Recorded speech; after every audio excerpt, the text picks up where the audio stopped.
CAPTEC became involved with the Rosetta during the sort of engineering phase of the project, and we bid on various different aspects of the project, and one of them was the independent software validation of the onboard software components, or some of the onboard software components, some of the critical ones.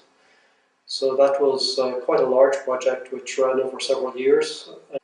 We had another small part in developing some software for a component of the Rosetta mission that involved the communication with the lander. And we worked with another Irish company who developed the actual hardware for that, and we developed the onboard software for that according to the software requirements that were needed. We provided an engineer to support the final preparation of everything coming up to launch, and he was on location at Kourou at the launch site. So those were the three different activities that CAPTEC was involved with Rosetta. Yes, because Rosetta's software will be activated and tested, and part of that will be our software, and part of it is basically our checking of the software to make sure it's operating correctly. So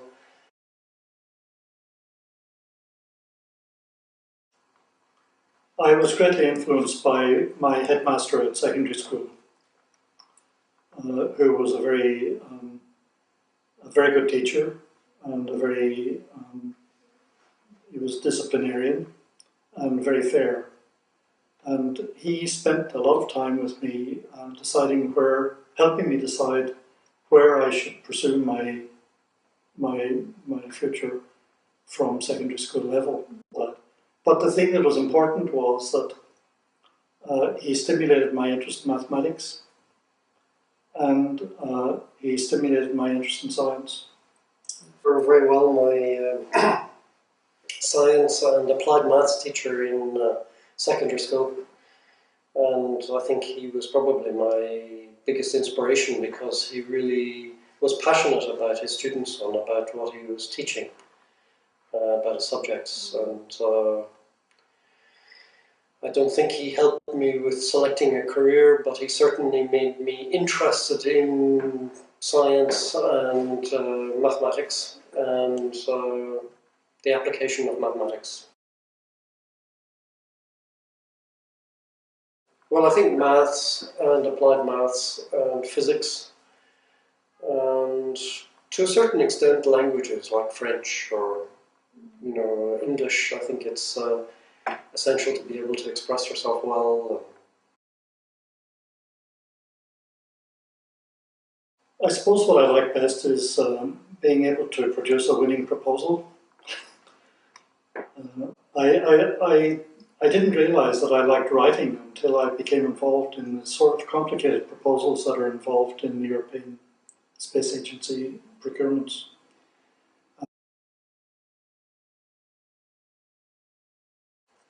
I studied mathematics and chemistry and physics and applied mathematics.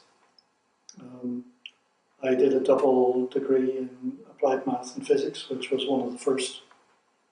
was the first double degree in Queen's at the time.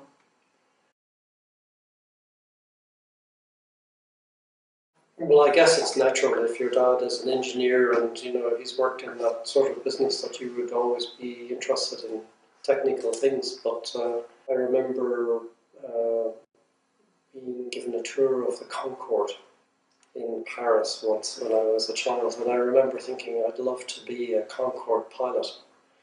So I was very interested in architecture, and I thought for a long time that I would like to do architecture. But at the time that I was graduating and leaving school, deciding what to do, really there were very few jobs for architects, because there wasn't much building going on here and in many places. So I was also passionate about design and engineering, so that's what I decided to do.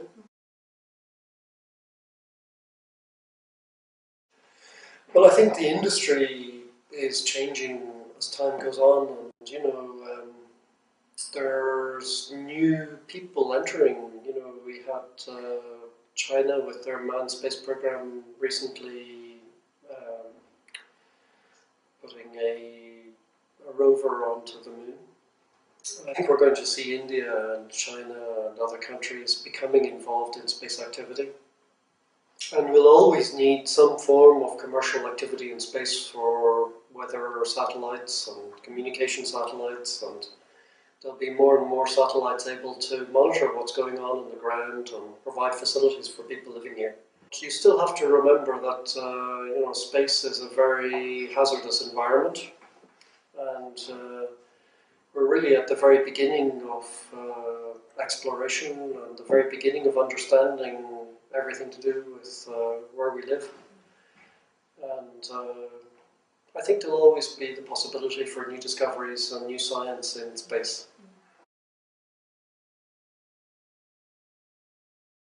I'm interested in the sense of the physics and the dynamics that are involved in the motion of objects. I've met some astronauts, and really it's quite a dangerous environment when you leave the protection of the Earth's atmosphere. So, I guess we're conservative. I think I wouldn't fancy being an astronaut from that point of view. I think it's pretty risky.